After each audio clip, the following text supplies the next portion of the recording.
Lorsqu'il s'agit des bâtiments les plus laids de Chine, il y a une vraie compétition.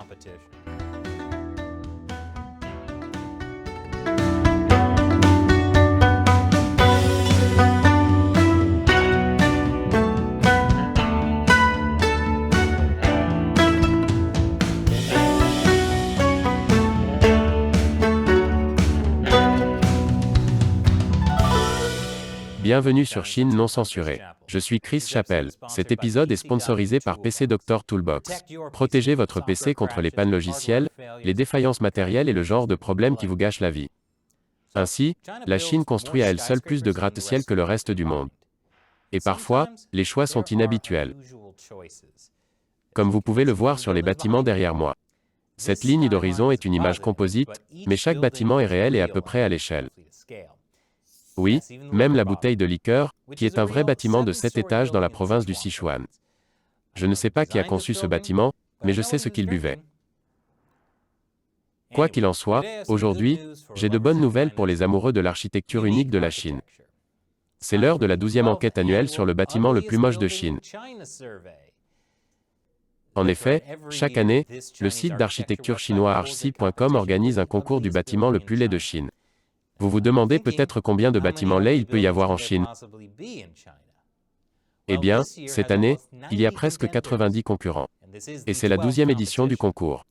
En fait, la laideur des bâtiments est telle qu'en 2014, le dirigeant chinois Xi Jinping a spécialement publié une directive appelant à la fin des structures surdimensionnées, xénocentriques et bizarres. Plus tôt cette année, la Chine a soi-disant interdit les bâtiments bizarres et laids. La Commission nationale du développement et de la réforme a déclaré que les gratte-ciel ne devaient pas dépasser 500 mètres de haut. La Chine compte déjà 5 gratte-ciel de plus de 500 mètres. 6, si l'on considère que Taïwan fait partie de la Chine. La Commission a également déclaré que la construction d'une architecture laide doit être strictement interdite. Et que les bâtiments chinois doivent être adaptés, économiques, écologiques et agréables à l'œil. Qu'est-ce que le Parti communiste chinois considère comme convenable ou agréable?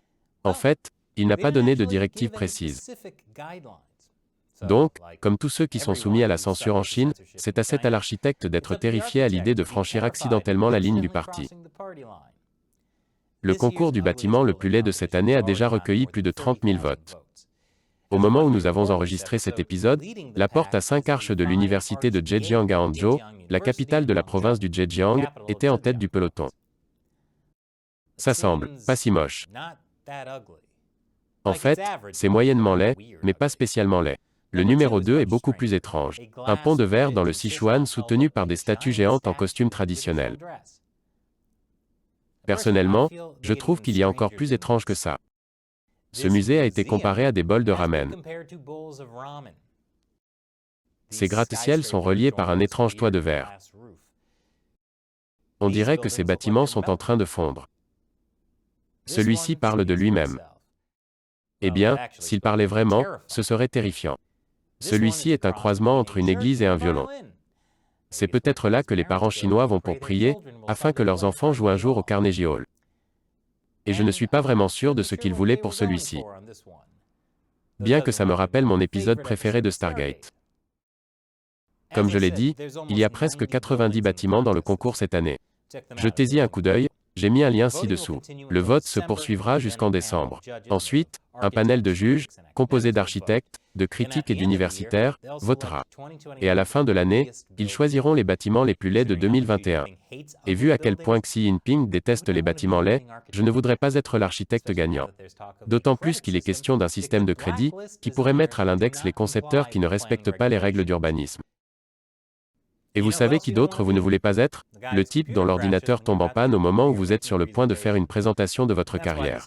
Et c'est pourquoi cet épisode est sponsorisé par PC Doctor Toolbox. Parce que parfois, votre ordinateur ressemble à un bâtiment moche à l'intérieur, avec ses bugs logiciels, ses défaillances matérielles, et ses ralentissements généraux qui s'accumulent au fil du temps.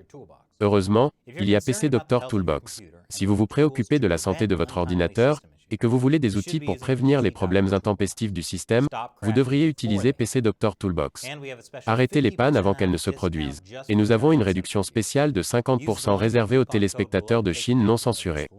Utilisez le lien et le code de réduction ci-dessous pour profiter de cette offre limitée dans le temps. Je suis Chris Chappell. Merci de regarder Chine non censurée.